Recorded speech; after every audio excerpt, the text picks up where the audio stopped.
Easter is an amazing time. It's the highlight of our Christian faith year. And it really starts with Holy Week. What an amazing week, packed with vivid imagery and powerful storyline that only intensifies as the week presses on. Take, for example, Jesus and his 12 at the table having the Last Supper. Jesus takes the bread, he dips it in the wine, he gives it to Judas. He tells Judas, go and do what you must. He collects the remainder of his disciples and they go out to the garden. He asks them to pray, but instead they sleep. He presses further and he does pray until great drops of blood come from him in his sweat, because he's dealing with the anguish and the reality of the future he's about to step into as he has humbled himself before the will of the Father. The guards come, with Judas leading them. A mini battle ensues. Jesus reaches out and heals an ear, and he goes with them. Times pass, they come after him, he escapes.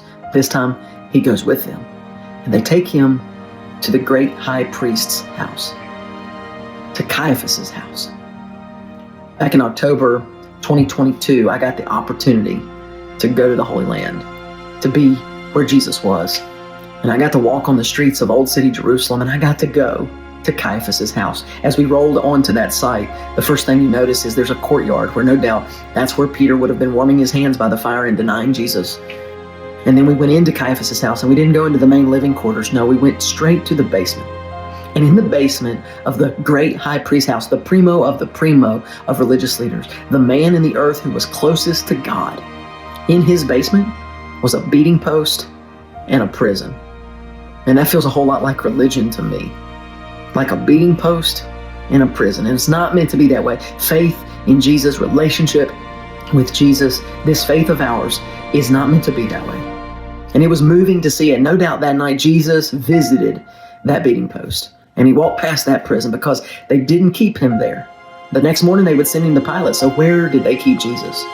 They would have strapped Jesus to a rope like a bucket going into a well, and they would have lowered him into a dry cistern, into a dark, cold, barren, lonely place of betrayal.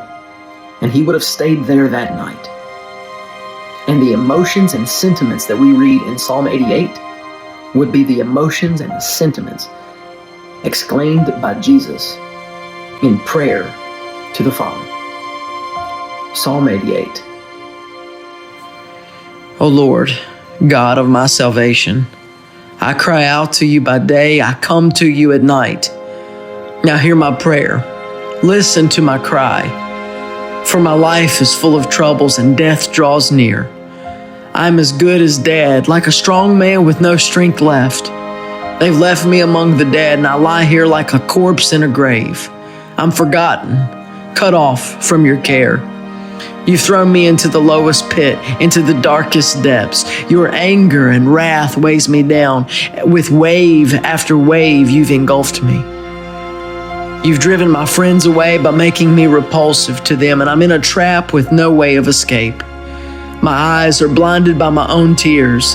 Each day I beg for your help, O Lord. I lift my hands to you for mercy. Are your wonderful deeds of any use to the dead? Do the dead rise up and praise you? Can those in the grave declare your unfailing love? Can they proclaim your faithfulness in the place of destruction? Can the darkness speak of your wonderful deeds? Can anyone in the land of forgetfulness talk about your righteousness? O Lord, I cry out to you. I will keep on pleading day by day, moment by moment. O Lord, why do you reject me? Why do you turn your face from me?